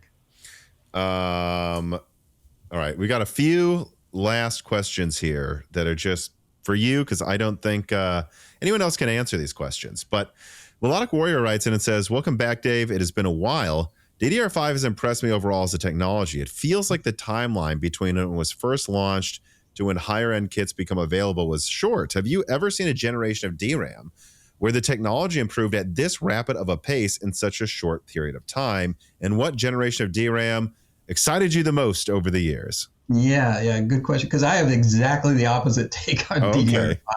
I kind of feel like DDR5 took forever. I've been hearing about it. Part of it was because I was pretty involved also at JEDEC, which is the standard setting. And from the time ideas start percolating on what to do for next generation DRAM till the time it actually comes out is about a decade. I mean, it's a long cycle. So, the guys that are working on standardization today are, thinking about, what is a DDR6, or is there such a thing as a DDR6, et cetera. So it does take a long time. At least that's my perspective. I'm glad to hear somebody else sees, hey, that came out really fast and worked well. I think that there's enough. First of all, the number of players, as we talked about, just on making DRAM chips is pretty small. So that means as a somebody who's making, some other component that goes into a DRAM module, et cetera, you only have to talk to a couple players and kind of figure out your strategy, and that allows them to work and work successfully together. Back to that question, I found that I smiled when I saw that DDR2 was kind of the real proof point that, hey, this is really something now. This is really a good technology. And if you look at bandwidth per channel and things like that, DDR2 was like a big improvement over DDR. And so it was a good jump ahead. So that's the one I remember and just saying, wow. Because I remember DDR3 was typically 1600, sometimes 2133. You'd have 1067 a lot, but wasn't DDR2 800 and DDR1 was what, 200? And 800 was the one that really kind of put it out there. And if you compared it to DDR, that was just a big leap forward. And like I was saying, it didn't have some of the other issues of putting too many modules on the channel, which you later got into in order to get the depth. And so, performance-wise, it was like, wow. What can we do here? This is pretty interesting. So anyways, that made me smile because it caused me to look back at DDR2. I remember seeing Micron put something together years ago, which was comparing the different generations. And I can't remember exactly what metric, but DDR2 was still the champion. Mm-hmm. And I can't quite remember which performance metric it was. But anyways, that was a good one. Do you think DDR6 will be more exciting than DDR5? Do you think... No, you think it gets more boring as we go on? Not if it's evolutionary. I would like to see, if we dive into it, I still think the bus is way too wide. And I think the bus is way too wide. Yeah, I get so many gamers that write in and go, why can't we have 3-channel memory, 4-channel memory? Why can't we get to a wider bus on desktop? You think that's not the issue? I'm thinking, again, I'm probably biased because I spent more time thinking about this for the data center. And it's just how many channels can you get, right? And they're just pin constrained. And so as you're pin constrained, and when on a server, a data center processor, 2/3 to 3/4 of your pins are just your DRAM channels. Mm-hmm.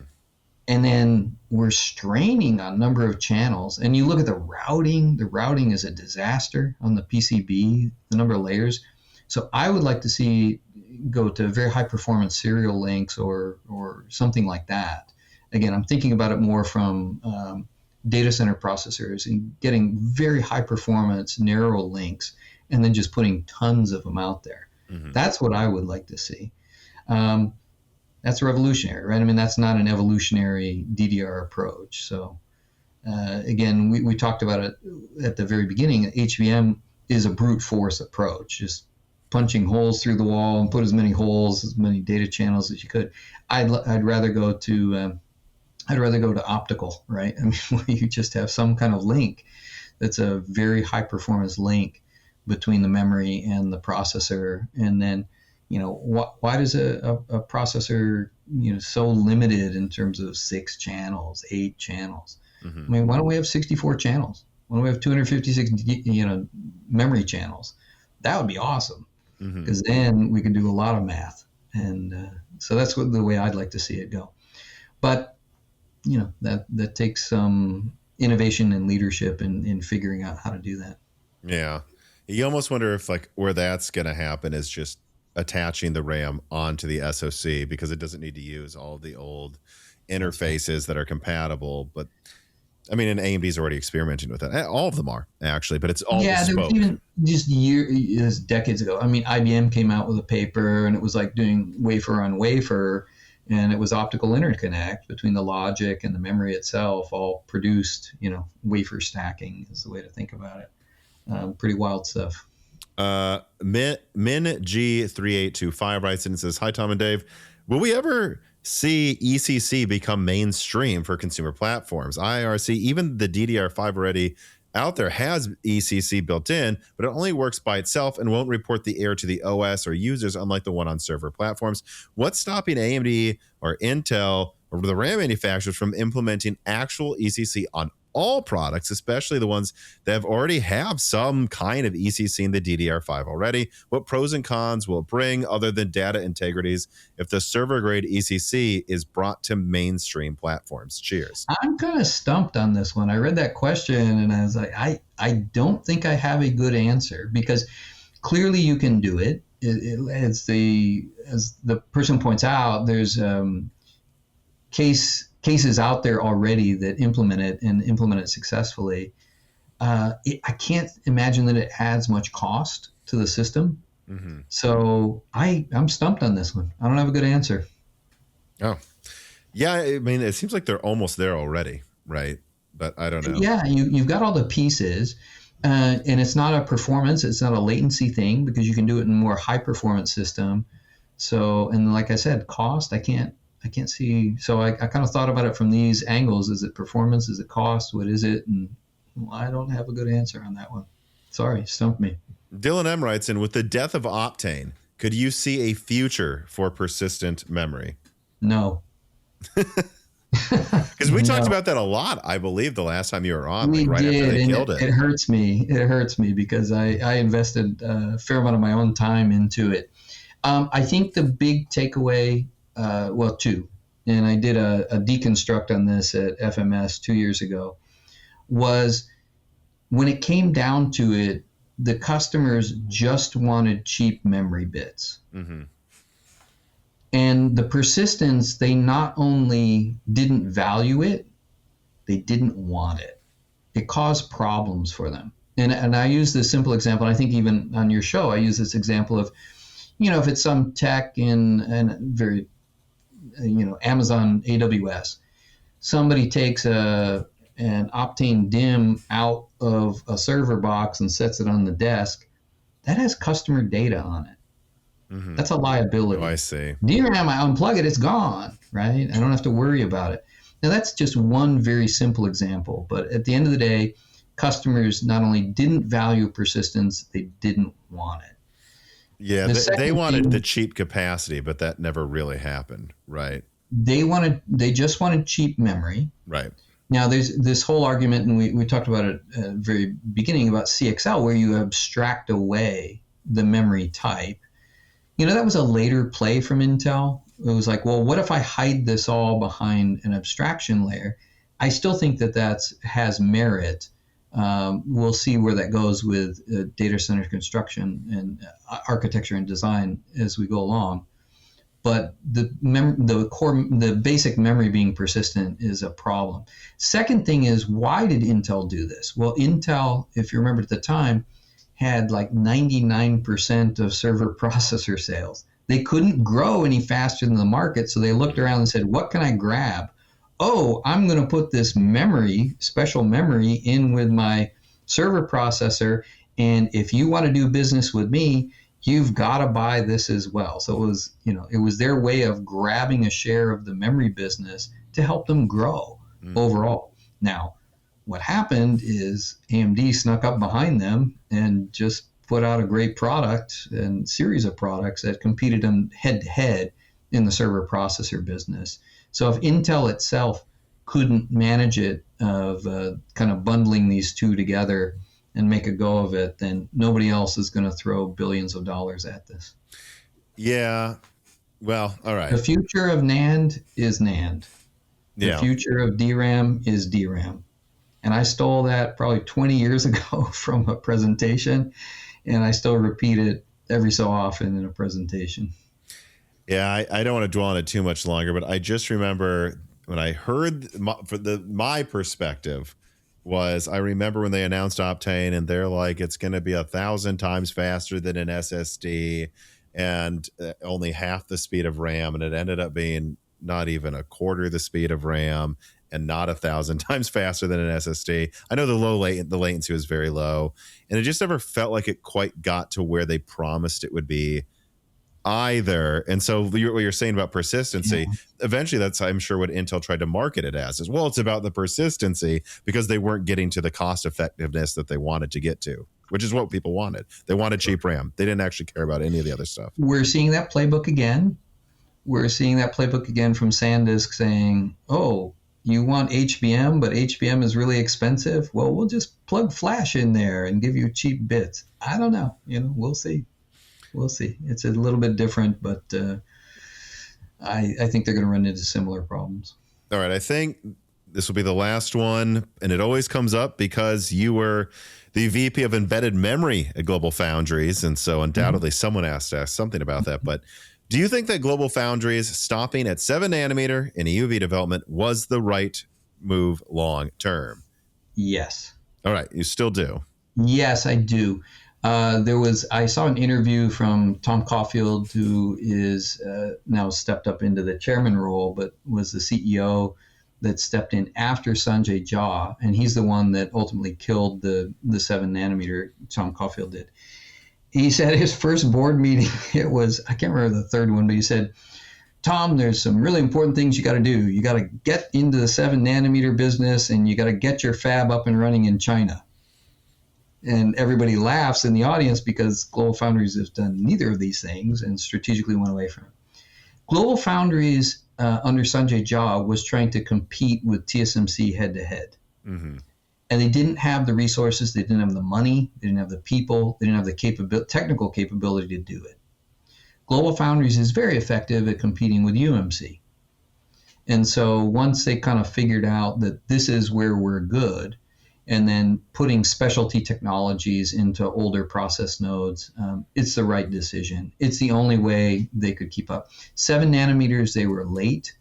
They didn't have the capacity to produce. They only had 2 customers at 14 nanometer, which is IBM and AMD, and they lost AMD as a customer. So, it was not the right thing for them to keep trying to go into 7 nanometer. Even if they could get the technology developed, they couldn't afford the equipment to come in and build out the fab. So absolutely right decision. And you don't think it's like saving yourself short-term, long-term, they're doomed to kind of shrink thing? No, I don't think so. I think it was more coming to grips with, who are you really? And I think they figured out who they are really and their place in the ecosystem, and stopped trying to say, hey, we're going to take on TSMC. Mm-hmm.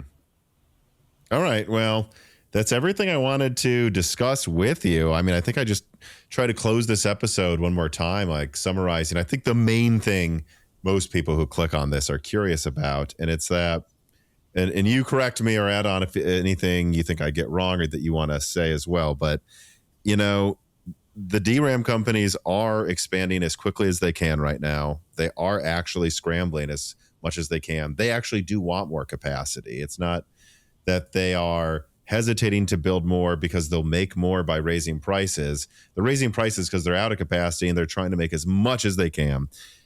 And as much as it sucks and it's not satisfying that we really have not that much to say that will make things better early next year, at the end of the day, it is your opinion that this will probably be over by the time there's next gen Xbox, PlayStation, and by that I mean late 2027. So as much as it sucks now, unfortunately, there's not much we can do right now, but it should be over quicker than previous shortages, like the giant crypto GPU boom will probably not last as long as things like that, right?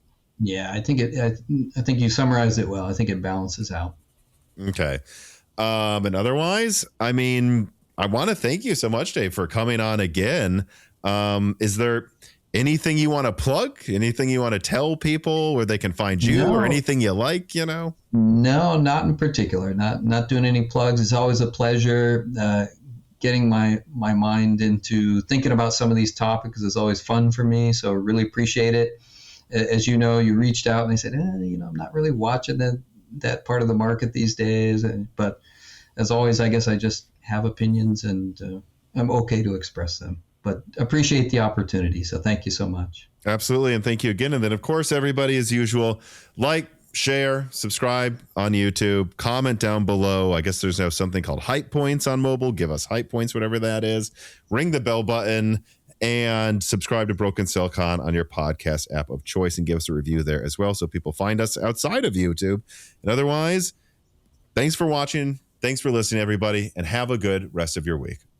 This podcast was brought to you by the YouTube channel and website Moore's Law is Dead. Moore's Law is Dead and Broken Silicon are trademarks of their creator, Tom.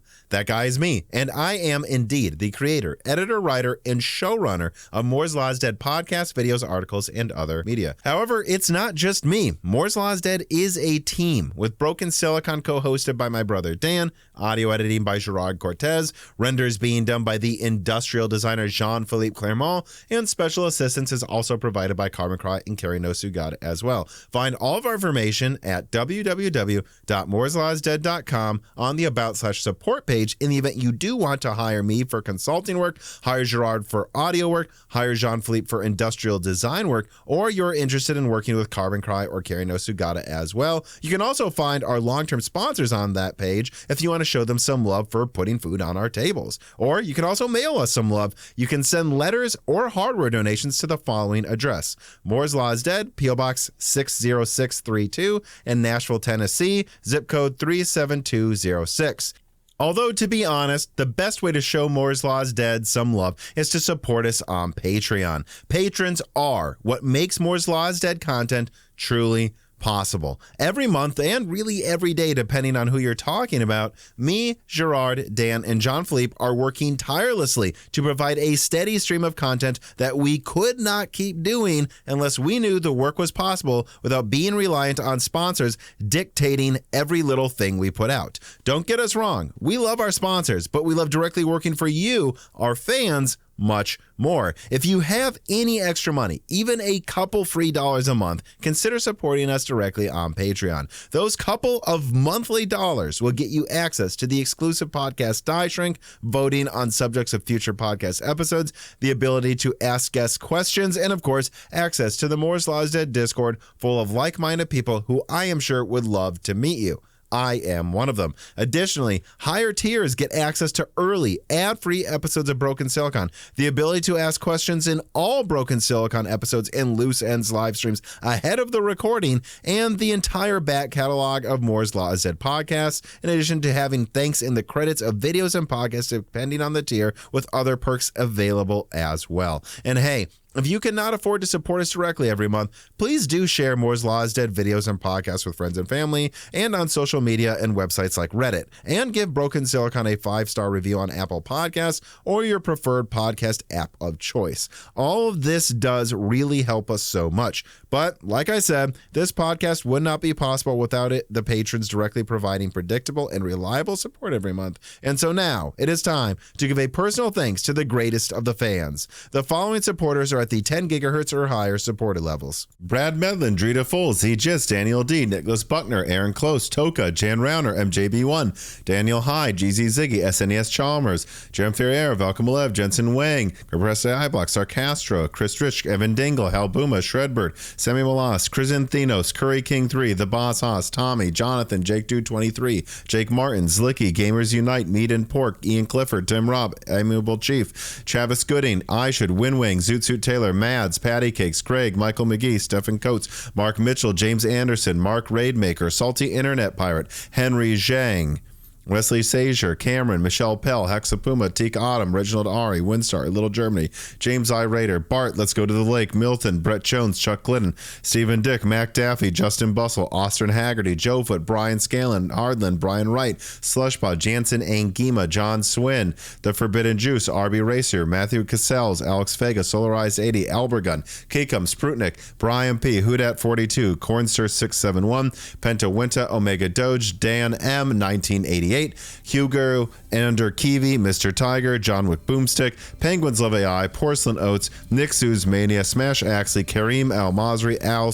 AI Soldier, 789, Rye Hill Cheebles, Respect exclamation point, Fred Berger, Kevin Kuntz, Man Nolis, Ragakusis, Jonathan Harris, Kylin Reichel, Kainush, Kagani, Zabir, Ahmed, Truna, Johnny Trans, Josh, Arc, AO, RK0, Penguins from NKVD, Zephyrin, and Angel of Cake, and of course, thank you to Sahara for the music.